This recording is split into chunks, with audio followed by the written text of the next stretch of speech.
Nashville, Tennessee is home to some of the world's finest musicians. From country music to R&B to hip-hop and everything in between, if you've heard it, Nashville's got it.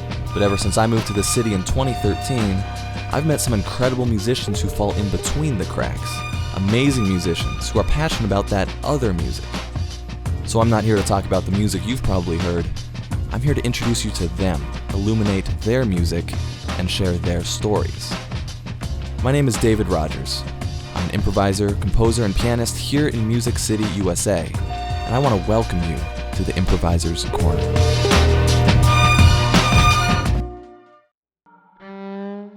On today's episode, I had the pleasure of sitting down with violinist, improviser, and composer Alicia Enstrom. We talk about her musical journey from studying classical music at Vanderbilt's Blair School of Music to life on the road with Cirque du Soleil. Well, we were talking about Blair, so I think that's probably where I first encountered you. I think you were on that panel. They do that panel every year where alumni come and speak. Yeah, and I think that's where I first met you and encountered like a wild animal. What is wrong with this woman? Well, it was really cool because I feel like Blair has this culture, very classical, very traditional in a lot of ways. Yes. And you came and spoke, and you were doing something that's probably non-traditional compared to what most people do coming out of Blair. Definitely. Do you want to maybe speak about that? Yeah.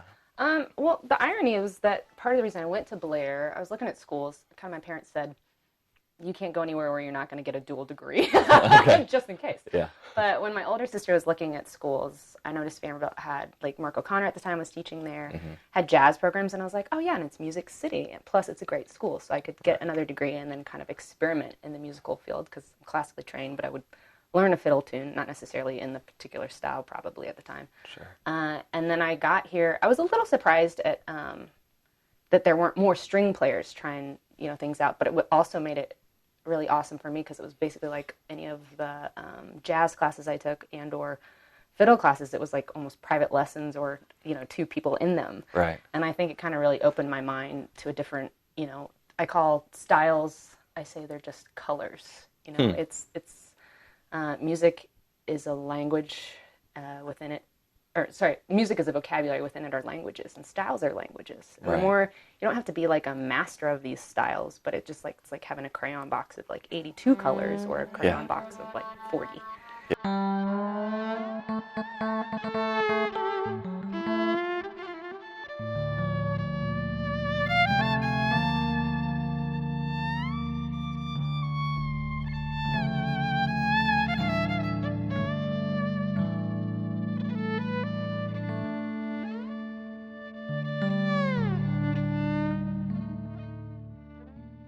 We did an improv class with him. It's like all these like string players. He's like, okay, go around the circle. Everybody, you can only use B flat, and you like one note solos and like, doing that kind of stuff. But kind of really opened my eyes up to what's out there in all capacities musically. Right.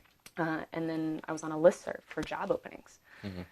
So I saw that I was sending things off to classical festivals, and I saw they were looking for this dancing fiddle show that I had seen when I was real little, until my mom was like, I want to do something like that. Because they were like fantastic players from all over the world, but at one point this guy like ran across the stage and jumped up on the other guy's shoulder, and they both didn't miss a beat, and I just thought it was funny. That's awesome, yeah. And they were looking for a guy, and they asked me to come up to Calgary for an audition, and they said, we really like you. We've got 5 males coming tomorrow, and we'll let you know. And I got the job. Wow.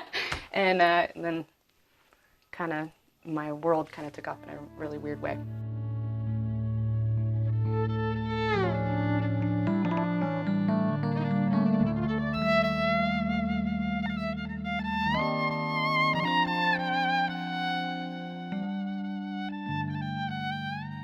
So not everyone who plays the violin has the little quarter-inch out. Yes. Right? Yes. Sometimes I get asked about that. They're like, what is that? Yeah, what is that extra hole? I don't know. Is that the O hole? It is. Yeah, I know. So where did the whole electronics thing, because you also have like a loop station set up and... Yeah. So through Barrage, that first show that I did, and everything was electric, but they wanted it to still look acoustic, so it wasn't like your typical like, this is the electric violin and it's crazy. Yeah. And they built one of the guys that kind of started the whole show, he basically made this entire pack that you would clip on the back of your violin. Okay. So it was wireless, but you didn't have to have all the wires. Oops, I just touched. Speaking of wires, the microphone, flapping all over the place, and it was just kind of concise. And then kind of watching other things, I was still kind of like the same way because I want to show. I think, just being classically trained and stuff, I just want to show people that you can still use a classical instrument and still have that kind of beautiful sound, but you can also take it and make it crazy without, just plugging it in, having something look crazy, says the girl wearing these shoes, and flipping your hair. It can still also just really be about the instrument and what it's capable of doing acoustically and also going through a channel and how you can manipulate those sounds and show that I'm playing this and it's still the beautiful instrument that you would go into in the classical music hall. But now look what I'm going to do with it. And it's going to, distort it and make it crazy or, those kinds of things. So would you say the majority of what you do now is still in the classical realm? I would say, that's definitely the majority of it. I mean, that's what I grew up knowing. I think I tried to, venture out in certain things. I mean, I call myself a hack of all, of all things I try because I like it all, but I think I always, no matter how hard I try to go out into certain different areas, everything that I do is pretty much classically based with, thrown in some weird, electronic element now and or, like I was telling you, messing with and trying to make my loop station a little different.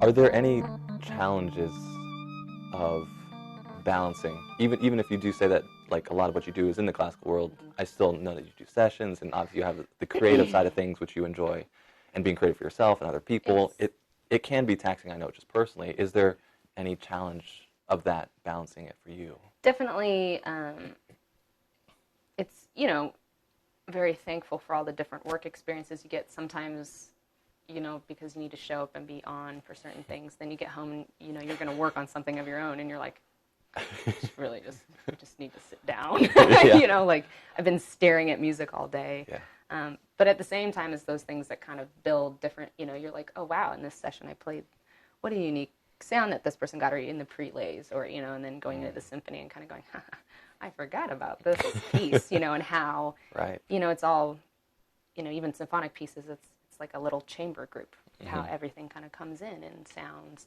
when you're wearing headphones that you don't know.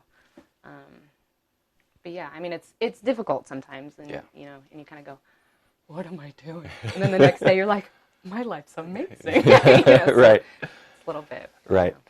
You mentioned, I want to back away from music just a little bit.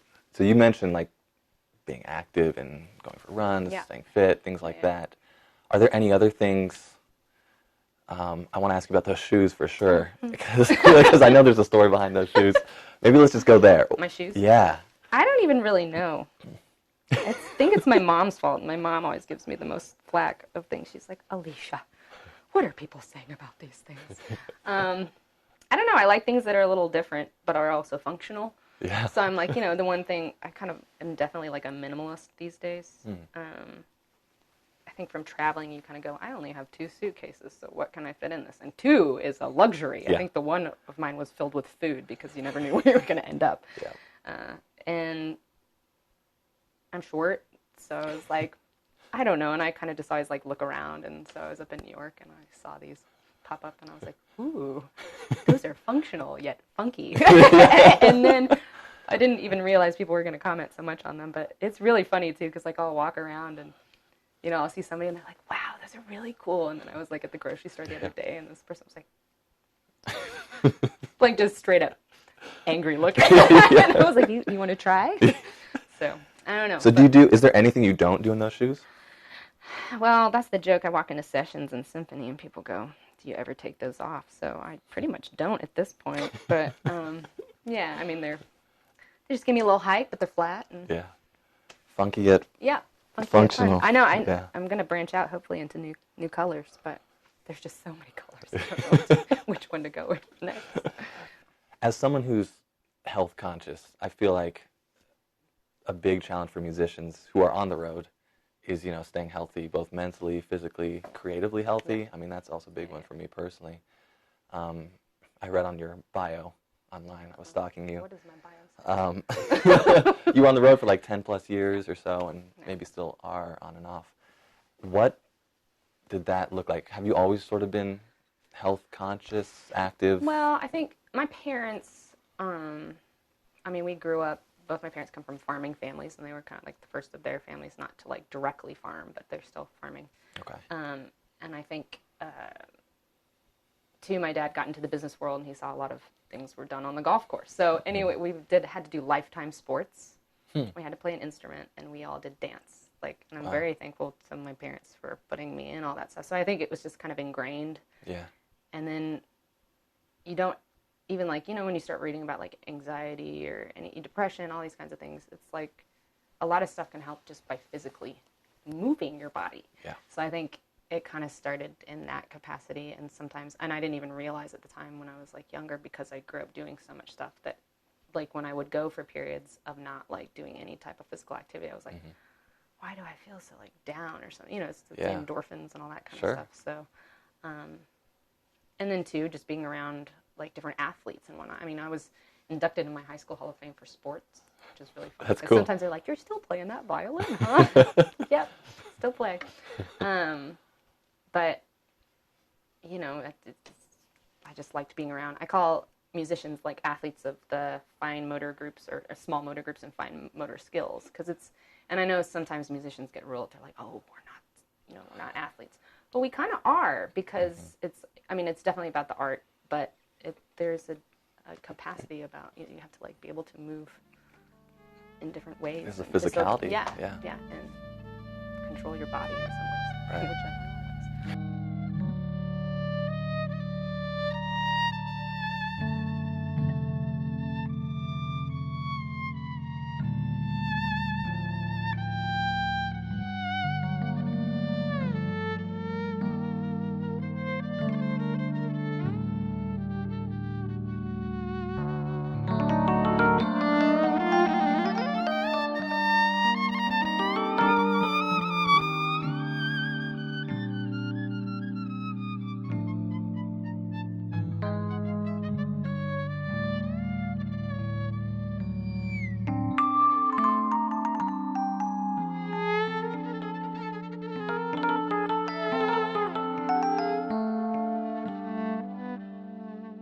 How would you describe your own music with all the the amalgamation of influences? I don't know. It is kind of a question currently where I'm going with some of this stuff, but it's, I see something, I'm like, oh, I want to do more electronic stuff. That's cool. And so currently I just released an EP called A Monster, which is basically all instrumental with electronics that I could then loop and whatnot. And then I'm coming out with a new one called A Monstrosity, which is kind of still similar vein, but has some vocal stuff on it. I sing in tune, cool. But I am not Beyonce or something. And then I'm also working on, I call it a concerto with electronics, violin concerto with electronics. But it's kind of started from an album that I really didn't release, but released some things from it that I just wanted to basically show was all done, I joke, with my violins in my face. So any sound on it had to be done with the violin. So knocking on things or taking the frog apart and wrapping the hair around the instrument to get all four strings. Cool. None of this is Alicia came up with this, but it's kind of let's showcase that here's a seemingly classical instrument that you can do classical stuff with, but then all this stuff was done, putting the octave strings on it, or I have an octave viola, which I bought off of eBay for $40, and then the strings are more expensive than it's not a very nice instrument, but and then I have an instrument that I put ukulele strings on, and you can't play it with a bow, but it just makes a different sound, and the tuning fine tuners were all wiggling, so it makes kind of like a tambourine sound, and it's just messing with things. I think it's just a constant experimentation within the classical realm, and just kind of pushing the instrument to where. Yeah. Has Nashville influenced your sound at all? Yes and no. Kind of being able to do, I guess, yes, in the sense that, like being able to go and sub with the symphony and or doing some of the sessions and playing with like Chris Walters. Yeah. One of the first gigs that I took coming back here was with Peter Mayer and all those ones I met Chris Walters and just kind of people doing. I remember he was playing something and then he just like banged on the piano and I was like, who are you? I like that, like because you don't see a lot of people do that, Yeah. And we're just like doing some weird things. So I think there are definitely people within the community that are taking some risks, and I think as Nashville grows too, like. Have you seen a shift since you've? I think been there's. Here? I don't know if it's necessarily a shift. It's just I'm being introduced to more people in the community that I didn't know were here, maybe necessarily. And I do think people are kind of moving here and doing different things. It's becoming more open. Mm-hmm. Like I think classical programming should also incorporate, like, I feel like everybody should be required to take an improv class. It's not whether you're good at it. It's just to show, because all this music that we play was built on improvisation, and we have this romantic view of how this music was written, but they were also like, Bach was like worked at this church, and he had to turn that stuff out. So, I might be like, oh, the chaconne is, and he'd be like, oh, I hated that one. Right. Like, I'm definitely putting words in these people's mouths, but, it kind of opens you up. And I think also, like, voice. Everybody should have to take, like, because I think, too, like, especially musicians that don't sing, and I still struggle with that. It's like, sometimes I'll be like, because you get nervous, and then you're like, well, all of a sudden I'm like, like, calm down, like, breathe back down, so like yoga and those kinds of things. I think I just have one more question, which is, Nope. All right, ran out of questions. If you, completely hypothetical, if you could go back and give your younger self advice, either about life in general or about the music industry or about creativity, anything, is there anything that you would say? I wish that I would have kept playing piano. I started learning piano when I was little, and then I was like, my mom, we switched over to violin, and she wanted to keep us playing piano. We were like, no! It's the only thing she let us not do. I think I would have just told myself I think fear is a big, for everyone, and it's how fast you can get over the fear, and I think we all kind of struggle with that on a daily basis, no matter what it is. And I would have just said, probably just trying to overcome it a little bit more quickly and just put yourself out there faster than. How do you do that? That's a good question. You just got to do it sometimes. It's easy to kind of just stay in your comfort and safety zone, which I still grapple with to this day. But try things, because you just never know who you're going to. I mean, my dad always used to say, like, once you get a job, you should be looking for another one. Not because you want another job, but because you just never know who and where and what and how things, it's like diversification. Yeah.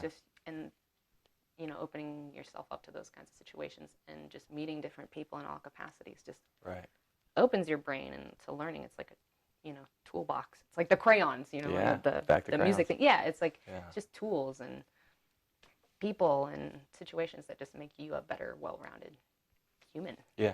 In all capacities. That's great. That's a good answer. Yeah. Do you want to maybe color something with some crayons? Oh yeah. Now I'm feeling nervous. I got 88 here. You're like, what the heck?